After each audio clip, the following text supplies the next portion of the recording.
खुलुमबाय एसबी बड' निउज चेनेलाव नोंथांमोनखौ गासैखौबो बरायबाय आं सिबिरानि ब्रह्म सानसेनि खौरां नायनो मोजां मोनग्रा गासै रायजो राजा नोंथांमोनखौ आंनि एसबी बड' निउज चेनेलाव गिबियावनो बरायग्रोनानै लाबाय दिनैनि खौरांफोरखौ नोंथांमोननो आङो मिथिहोनो आखायाव लादों नोंथांमोना अननानै खौरांखौ जोबजासे खोनासंगोन होननानै मिजिंथिबाय जों ओंखारबाय बिखुङाव थाव फोननानै थाखा जों बीजेपी आरो जों बीजेपीआ हादानाव रावखौबो हाबनो होआ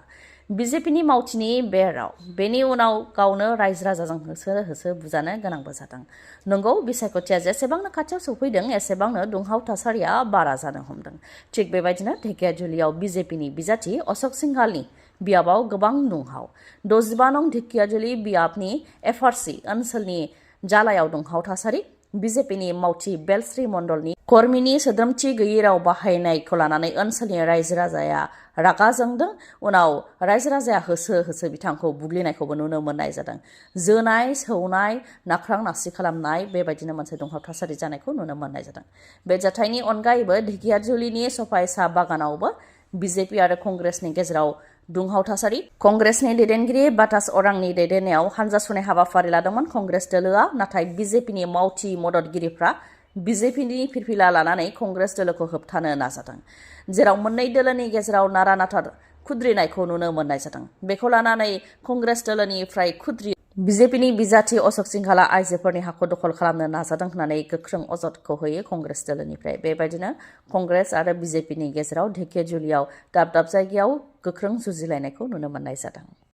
बीपीएफनि गाज्रि हालोदाव बीपीएफ दोलो एंगारनानै गुबुन दोलोआव हाबहैदोंमोन दा बिथांमोनहा साफानि उनाव साफा बीपीएफ दोलोआव हाबफैफिननो नाजानायखौ नुनो मोननाय जादों थिग बिदिनो बिटिसिनि बारग' एमएलए प्रभात बसुमतारी बिथाङाबो बीपीएफ दोलोआव आखाइ हमफैफिनबाय फोरमायथिनो गोनांदि प्रभात बसुमतारीया बीपीएफनिफ्राय एमएलए देरहासार जानो हादोंमोन बेनि उनाव बीपीएफआ सोरखार दानो हायैलाय बीजेपी दोलोआव थांदोंमोन बेनि उनाव थांनाय बिटिसि बिसायख'थियाव बीजेपीनि जानानै बिजाथिबो गसंदोंमन प्रभात बसुमतारीया नाथाय जेननो गोनां जादोंमोन बीपीएफनि आखायाव दा बिथाङा बीजेपी दोलोखौ एंगारनानै फिन बीपीएफ दोलोआव फैफिनबाय थिग बेबायदिनो बि सावरायग्रा बिथाङाबो इउपिपिएल दोलोखौ एंगारनानै बीपीएफ दोलोआव आखाइ हमफैबाय बिथाङा इउपिपिएलनि बारग' इएममोन आरो बिथांनि जारिमिनाबो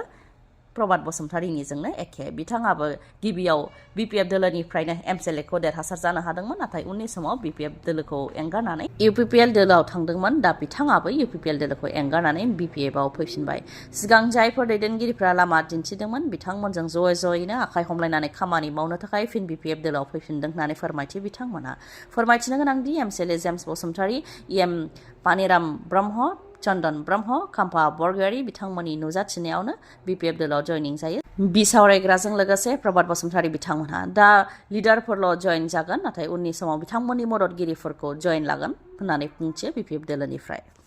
हाग्रा बंग्रायाव मोननाय बारियाव मोननाय मैखुनखौ नोंथाङा जुदि मोजाङै सिनायाब्ला नोंथाङा बेखौ जानायनिफ्राय जानगाराव था नङाब्ला नोंथांजों लोगोसे नोंथांनि न'खरनिया खैफोदाव गोग्लैनो गोनां जानो हागौ मानो होननानै बुङोबा बिस गोनां मैखुन जानायनि जाहोनाव गोबां सुबुङानो भुगिनो गोनां जाबोबाय आरो खायफा जिउबो खोमानो गोनां जादों थिग बेबायदिनो जनायाव आरोबाव हाग्रानि मैखुन जानानै सानैया जिउ खोमानो गोनां जादों आरो माखासेया बेरामाव गोग्लैनो गोनां जादों बेनि मादाव सासेया गोब्राब बेरामाव गोग्लैनो गोनां जादों फोरमायथिनाय बायदिब्ला हाग्रानि मैखुनखौ सागु सुबुंफोरा जादोंमोन नाथाय जानाय लोगोनो देहायाव जेंनाया नुजायाखै लासै देहायाव जेंनाया नुजाथिदों सानथामनि उनाव गाज्रि जेंनाया नुजाथिदों बेनि उनाव देहा फाहामसालियाव लानानै थांनाय जादोंमोन फाहामथाय होनो नाथाय सानैखौ रैखा खालामनो हानाय जायाखै न'खरसेनिनो बिबै आरो फिसौआ जिउ खोमानो गोनां जादों आरो गुबुन सासेया गाज्रि हालोदाव दं होननानै मिथिनो मोननाय जादों बिथांखौ डिब्रुगड़ मेडिकेल कलेज एन्ड हस्पिटालाव मोजां फाहामथायनि थाखाय दैथायहरनाय जाबाय आरो माखासेखौ ओनसोलनि देहा फाहामसालियाव फाहामथाय होनाया जागासिनो दं होननानै फोरमायथिदों मैखुन जानायनि उनावनो बिथांमोनहा गोबानाय खिनाय लोमजानाय बायदियाव गोग्लैनो गोनां जादोंमोन गिबियाव खम जादोंमोन नाथाय लासै बांलांदों होननानै फोरमायथिदों इउपिपिएलनि दैदेनगिरि मावथिफोरा सिं दावराव दावसि खालामनो थाखाय सोलो खालामगासिनो दङ बे अजदखौ होयो हाग्रामा महिलारि बिथाङा फोरमायथिनो गोनांदि बिधानसभा बिसायख'थिनि थाखाय हाग्रामा महिलारि बिथाङा दासान्दि जायगा बा दाब थांनानै बिसायख'थिनि फोसावदिं मेल खुंदों थिग बेबायदिनो मैयानि सानाव दतमायाव रबिराम नार्जारिनि जानानै बिसायख'थिनि फोसावदिं मेल खुंदों लोगोसेनो बिथांनिनो अनजालि बिसि सेवलि महिलारिनि जानानैबो बिथाङा फोसावदिं मेलखौ खुंदों दतमायाव थांनानै बिथाङा रबिराम नार्जारिनि जानानै फोसावदिं मेल खुंनायावनो बे खोथाखौ बुंथियो। फोरमायथिनो गोनांदि रबिराम नार्जारिनि थाखाय फोसावदिं मेल खुंनायाव लोब लोब रायजो राजाफोरखौ ओंखारबोनानै मदद होफैनायखौ नुनो मोननाय जायो। बेखौ लानानै BPF दोलोनिफ्रायबो बेखौनो फोरमायथियो दि बेयाव देरहानाया रोखाखा आरो बियो देरहानायनि रंजानाय बा बिजय उत्सबसो होननानै फोरमायथियो। दतमा बियाबाव जोंनि बिजाथि बा BPF दोलोजों जुजिनो हानाय रावबो गैया होननानैबो बुंथियो बिथांमोनहा। लोगोसेनो दतमायाव BPF दोलोआ बयनिख्रुइबो गोरलैसिनै देरहासार जानो हागोन। देरहाखानायखा, नाथाय देरहानायनि फारागथिखौ बांहोनो थाखायसो मेल मिटिंखौ लानाय जादों बा फोसावदिं मेलखौ लानाय जादों होननानै फोरमायथियो।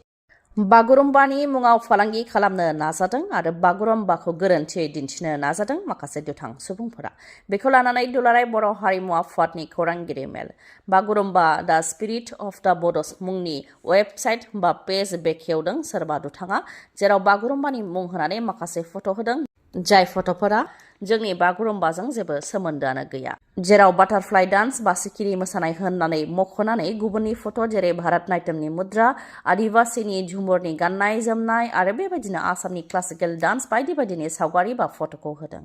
आसाम सोरखार आरो माहारियारि आफादफोरनि बानजायनायाव जानाय बागुरुम्बा दोहौ, जाय बुहुमनाङैनो मिथिजादोंमोन, बेनि भिडिअ आरो फट' होनानैबो फालांगि खालामनो नाजादों, जेराव गाननाय जोमनायखौ फाननो थाखाय डलार बा बेसेनबो लिरनानै होदों होननानै फोरमायथियो। जायनाखि वेबसाइटआव कन्टेक्ट नाम्बार होनाय दङ, बेयाव कल खालामनायाव ट्रुकलाराव एकमि इन्डास्ट्रिज मुं नुजाफैदों, नाथाय मबाइला सुइच अफ होननानै फोरमायथियो। बे जाथायखौ लानानै क'क्राझार पुलिस थानायाव FIR होनाय जाबाय आरो आसामनि गिबि मन्त्रि डक्टर हेमन्त बिश्व शर्मानिसिमबो गोसोखां बिलाइ गथायगोन। आसाम सोरखारा जाहाथे बेनि सायाव गोख्रों राहा लायो, बेनि थाखायबो खावलायो बिथांमोनहा। बेनि अनगायैबो ढेकियाजुलियाव थानाय दिशा क्लथ स्ट'रआबो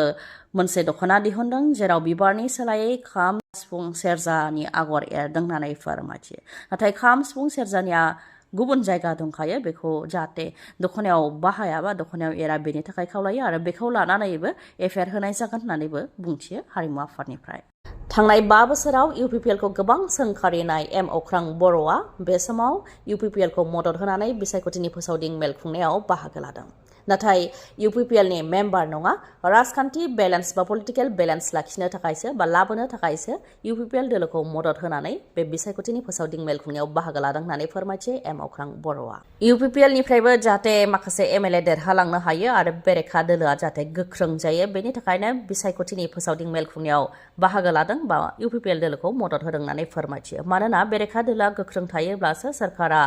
गाज्रि खामानि मावनायनि सिगां 1000 खेब साननो गोनां जागोन होननानै बुंथियो। बेनिखायनो पलिटिकेल बेलेन्स लाखिनो थाखायनो बे बिसायख'थिनि फोसावदिं मेल खुंनायाव UPPL दोलोखौ मदद होदों होननानै फोरमायथियो। जायनाखि BPF सोरखारा बेखार लाइमोनफोरनि थाखाय 100 कौटि रां होदोंमोन, बेखौ लानानैबो सोंथि खालामो अख्राङा। बिथाङा सोंथि खालामो दि स्किमनि मुङा मा, बेखौ मोननायनि क्राइटेरिया मा, लोगोसेनो